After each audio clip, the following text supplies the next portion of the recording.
The session is actually all yours. I'm not here with a specific message or purpose or agenda of my own. You will be the drivers of this entire interaction. So I'll just respond to what you say. The participation has to be equal from both the sides, though presumably I'll be doing 90% of the talking, but still the involvement and attentiveness has to be from both the sides. You will be driving, dictating and setting the tone when it comes to this session. It's all yours, so let's please begin. Don't hesitate. There are no right or wrong issues to be discussed. Whatsoever is important in life is worthy enough to be taken up. Sir, let me start the discussion. Yes, please. So can you throw some light on the decision making itself and how that process goes on? And how do you decide it's a right decision or a wrong decision? You see, all decisions come from a certain state of mind. Let's be together. We want to explore the entire process of decision making. We internally stand at a certain point, and we are not all right with it, so we need to move to some other point, right? Had we been perfectly okay with where we are and how we are, there would have been no need to move to some other place, reach some other point, right? If I'm here and I'm perfectly okay being here, then there is no need to reach anywhere else, correct? But as we all are, we are never perfectly okay where we are. Life is therefore a continuous movement. Are we together? So I'm at point A, and point A, whatever it is, wherever it is, never succeeds in giving me full satisfaction. Is that true for all of us? Wherever we are, that point is never a point of complete satisfaction for us. Correct? And that's the reason we need to move to some other point. Now the question is, which other point? Which other point and what route to take to that point? That is the foundation of entire decision making. So whenever we need to take a decision, we need to be firstly thinking of where we currently are, not where we want to reach. You see, usually when you have to decide, you only talk of the options, right? You say, I have to make a decision and these are the options available, and among these options I have to make a choice, correct? So let's say the names of the options are B, C and D. And I have to make a decision between these three, B, C and D. I'm continuously thinking therefore of B, C and D.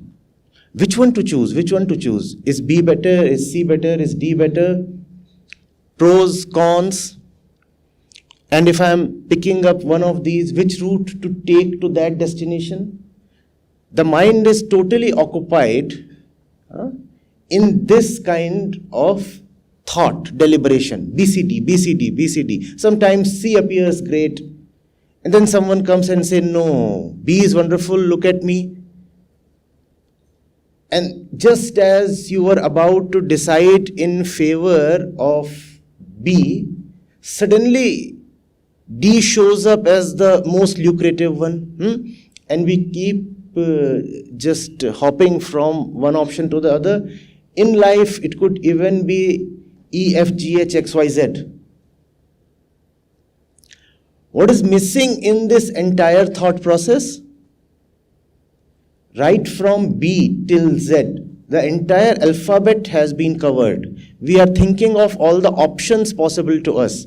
What is the one little thing that is missing there? What is the one little thing that's missing there? The first thing, the starting point. The most important thing, but it is always missing because it is exactly where we are.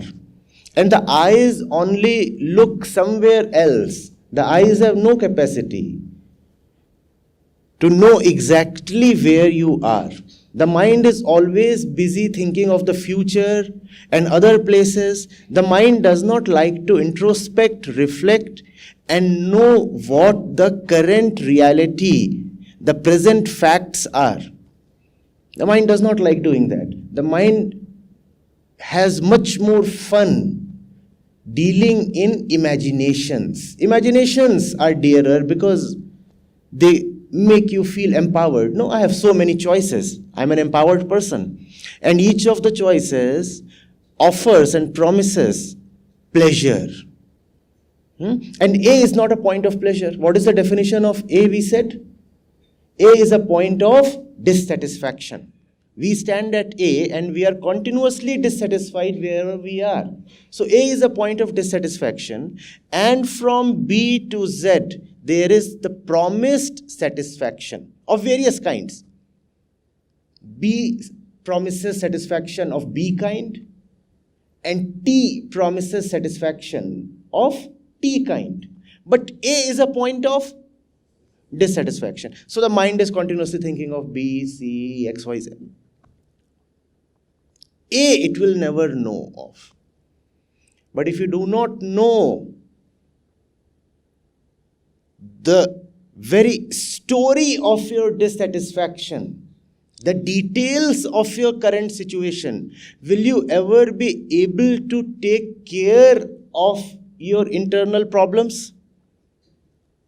If you go to a doctor and he starts prescribing you medicines without diagnosing you, without asking for a pathology report clearly explaining your current situation, what kind of doctor would that be? So all of us are actually bad doctors to ourselves. We do not like to diagnose our current condition, but we want great medicines so that we can be healthy and powerful and beautiful in the future. But how can you prescribe yourself a course of betterment if you do not know what your current ailment is? Ailment, you understand?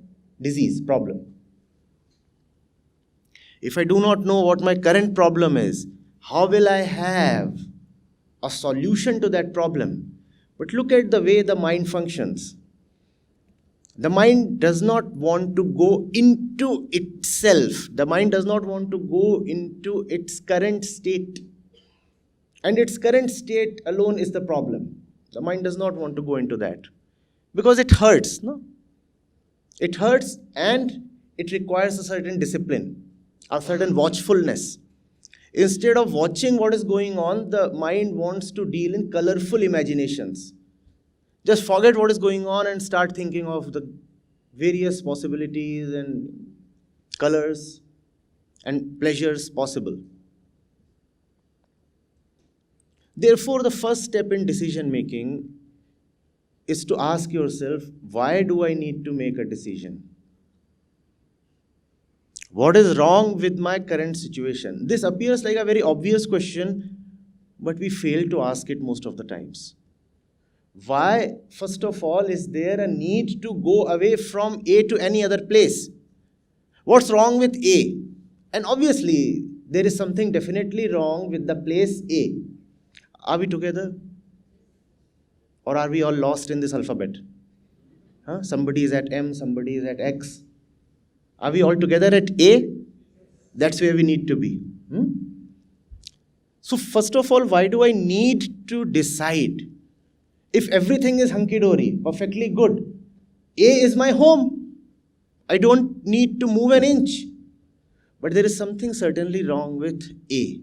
What is my current situation? The more you go into it, the more clearly it emerges where you need to go next. And if you do not go into A and just keep thinking of possibilities and alternate destinations, you'll be just entertaining yourself. You'll feel good, but that feeling will lead you nowhere. We'll talk of so many things, 5-yearly plans, visions for the future. You hear them everywhere, right from the ordinary household to the Parliament of India and the United Nations. Everyone is talking of the place to go to. But we do not talk as much of our real current situation, and why at all are we stuck in the situation that is. There must be a reason why we are at A, right? There must be a reason. And if we do not address that reason, it is quite possible that even if you move to D, D will be nothing but another form of A.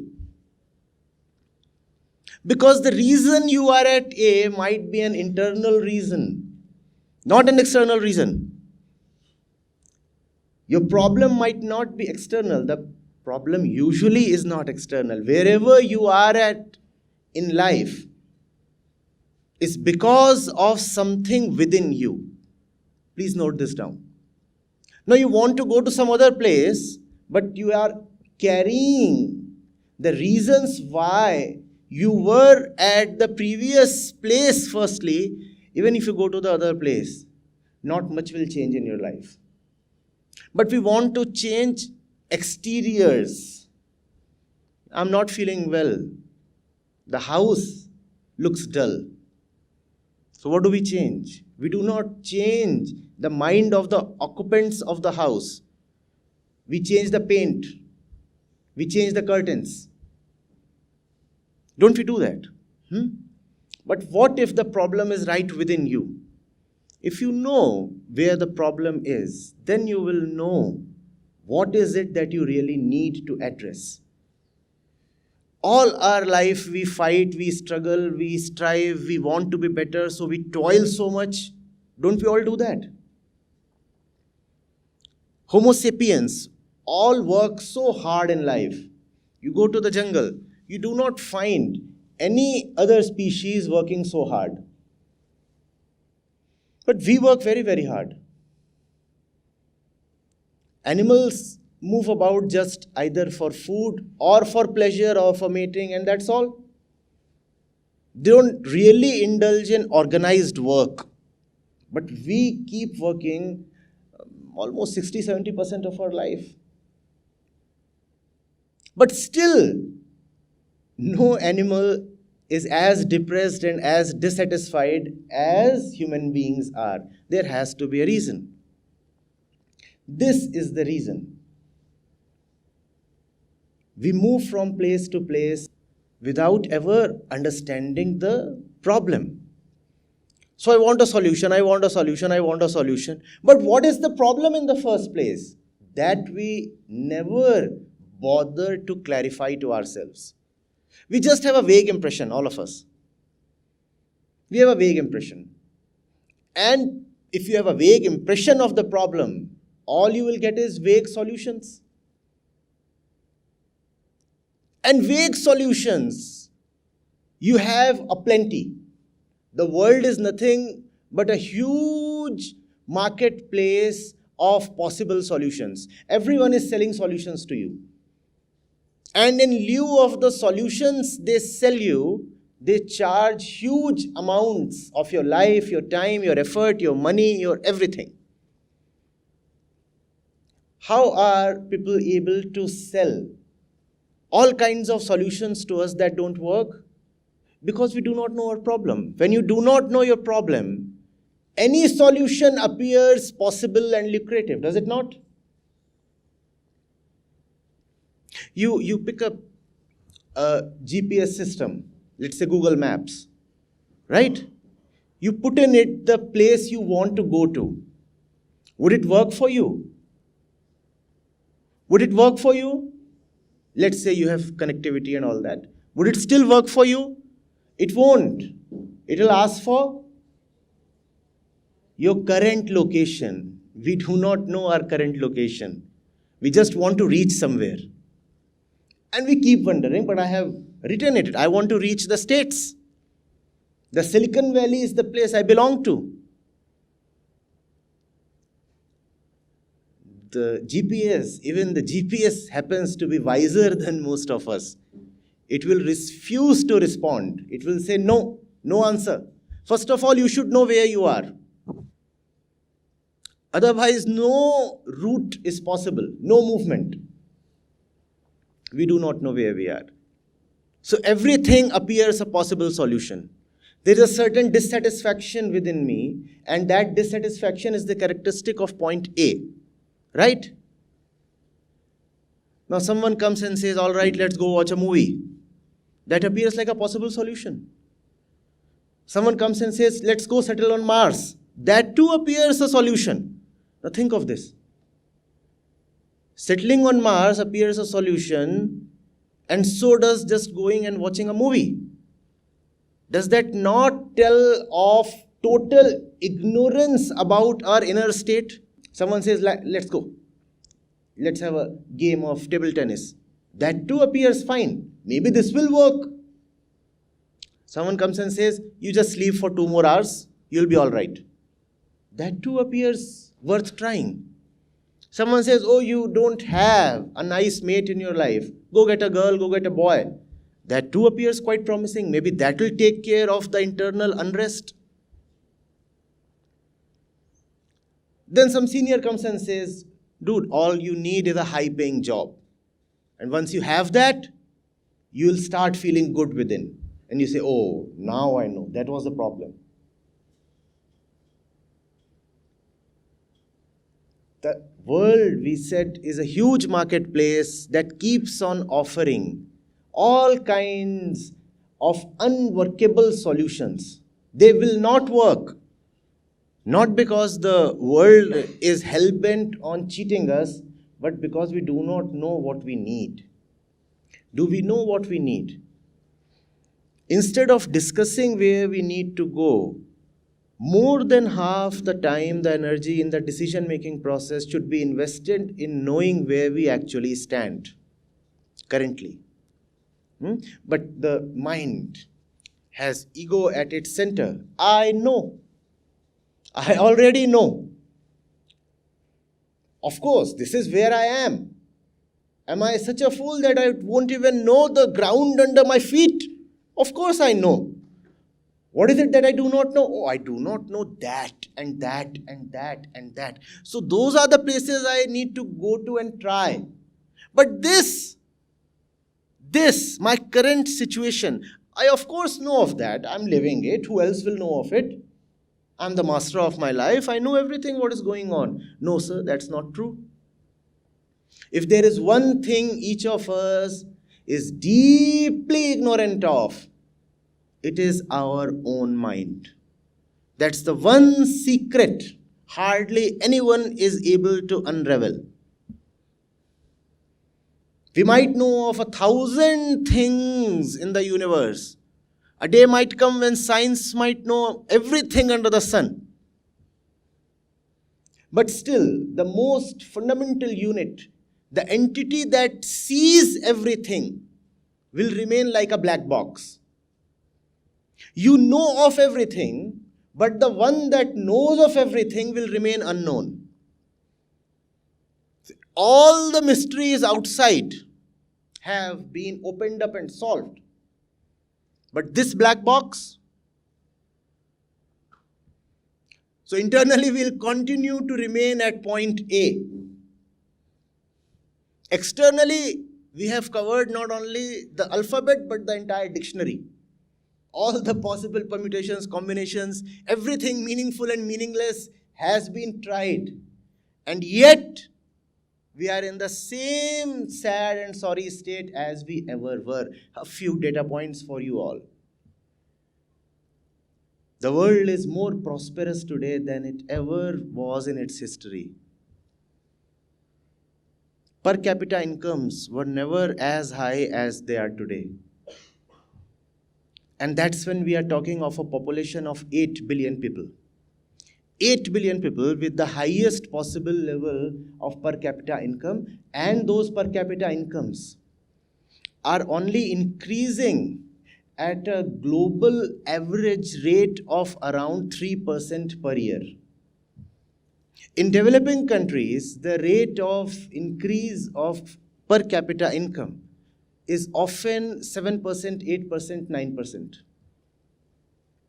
China actually experienced 10% for several consecutive years. The kind of technology that we have today, the power of information at our hand, has no parallel in history. And we are living longer. Average age, lifespans in several European countries and Japan are already touching 90 years. The average fellow is living almost up to 90. Even in India, it has exceeded 75 years already. There are so many countries in the world that have almost absolute literacy now. In India too, in several states, literacy levels have now exceeded 90%. We should be very, very joyful. This should be the golden period of human existence, no? We have gone to the moon, we are going to the Mars. We have thousands of man-made satellites orbiting the Earth. And you have thousands of channels available for your entertainment. Science is even trying to make man almost immortal. If not immortal, then make people live up to 150 years. There is no disease so big that man is not challenging it and trying to find a solution. Even HIV/AIDS almost has a cure today. We all should be extremely delighted. Man is God. We have done that no previous generation could. And man is more depressed today than he ever was. Mental disease is today a kind of epidemic that it never was. Suicide rates today are higher than they ever were. We have more nuclear weapons ready to be fired than ever were. And we are closer to a complete climate catastrophe than we ever were. We are wiping out more number of species today than we ever were. In the last 40 years, we have completely obliterated more species than got extinct in the last 40,000 years. And that might be an underestimation. If you Google, you might find that it is actually 4 million years. The number of species that went extinct in the last lakhs of years is very small compared to the number of species we have completely wiped out. They will never return in just the last 4 decades. What's going on? What's going on? These should be the best of times. Instead, these are the worst times man has ever faced. Not merely man. All the species on this planet. In fact, the planet itself has never faced a worse condition than it faces today. And we live longer, we have more money, we have more technology, we have more knowledge, we have more power to destroy. You ask for it, you have it. You want to reach a place, you reach faster. You want to order a good, it gets shipped faster. What is it that you want? Tell me. You'll have it. Everything is available. Right from B till Z. And yet we are unhappier today than we ever were. We are not only at A, we have sunk to a place below A. What is happening? This is just the result of moving without knowing. We do not know where we are. We do not bother to know what is it that really troubles us. And yet we want to try a lot of solutions. We don't want to just try a lot of solutions. We actually commit ourselves to several of those solutions.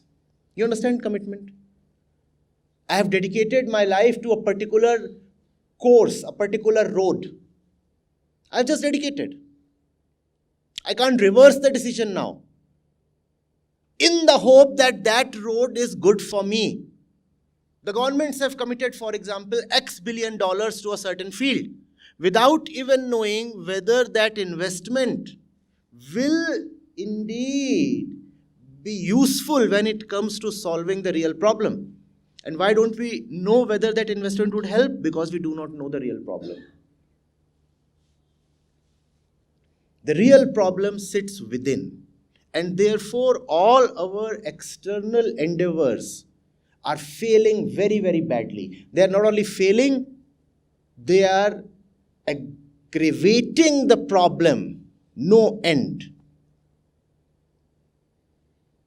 We do not know the cause of inner disquiet. We do not know why we are suffering internally. So what do? We go and hack down all the jungles. And we feel if we cut down all the trees, maybe we'll feel happy.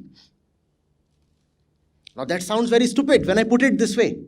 But that's exactly what we are doing. No? You cut down trees to create a place for yourself that will give you more food or more entertainment or more technology or so-called more development. The thing is, did you know why you were unhappy in the first place? When you do not know what makes you unhappy, you try all kinds of mad options to become happy.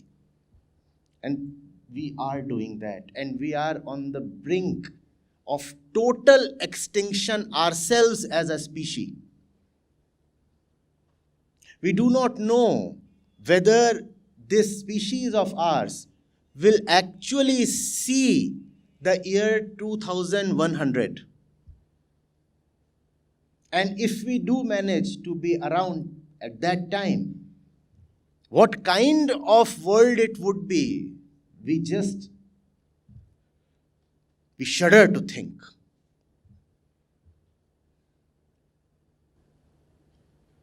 Have I gone on for just too long, or is it making some sense?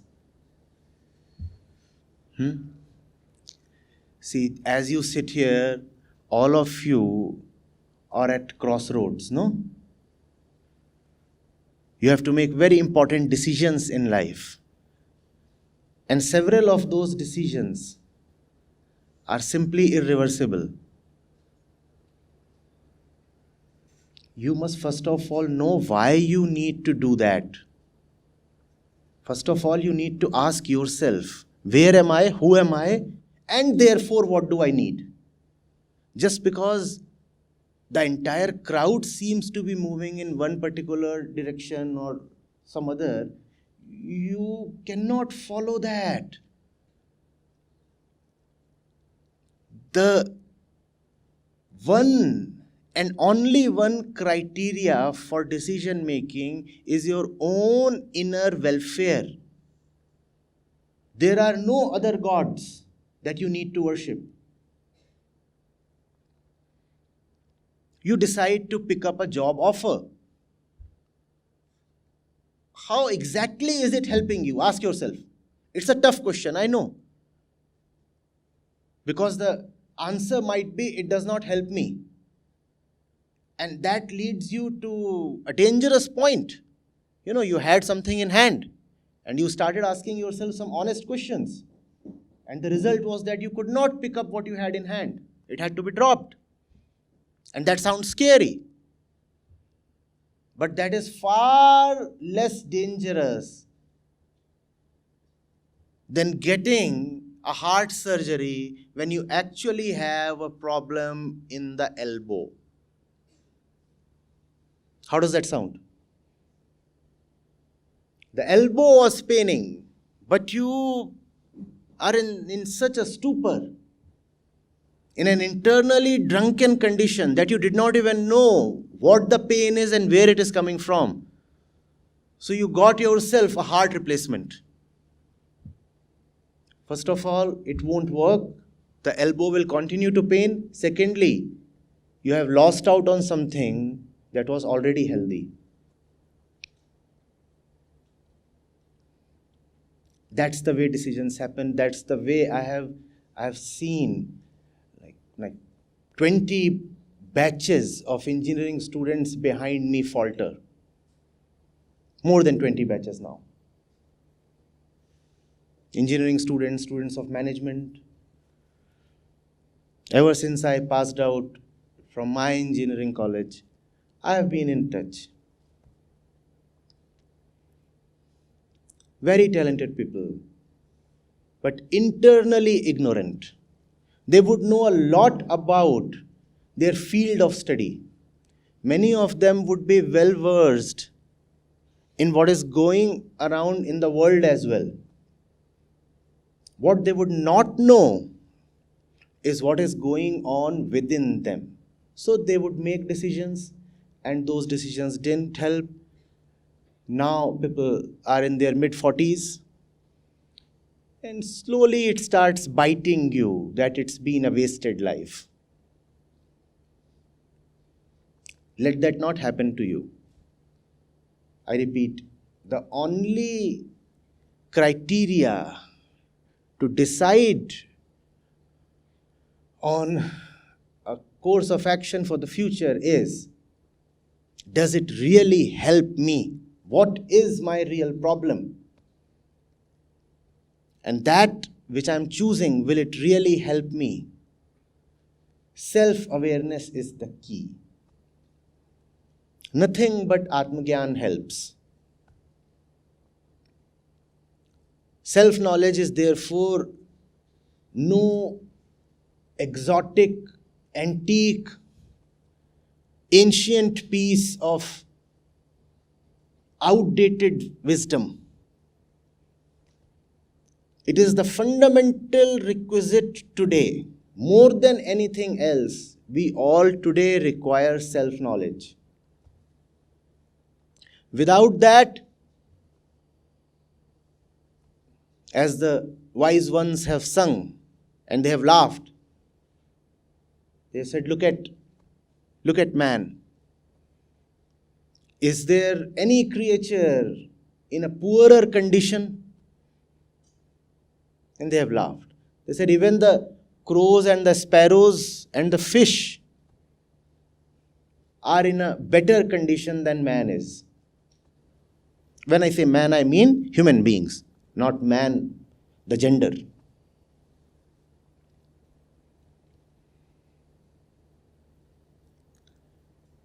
You do not want 10 or 20 years from today to be at a place where you find you have invested yourself completely in something and that investment has brought you nothing.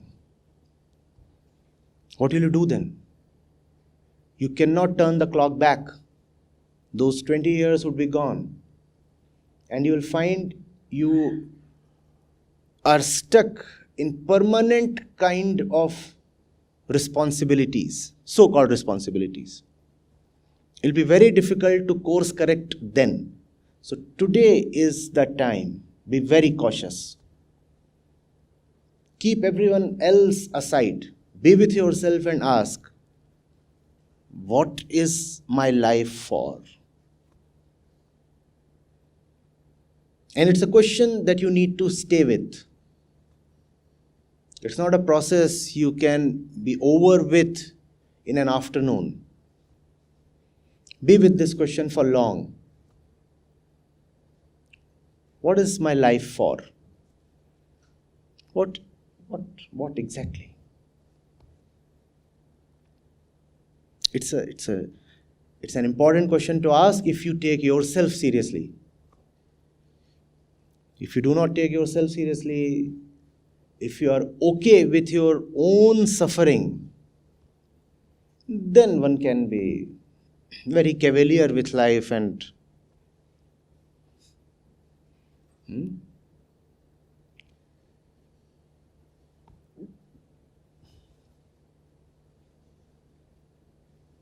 Are we connecting? Are we together?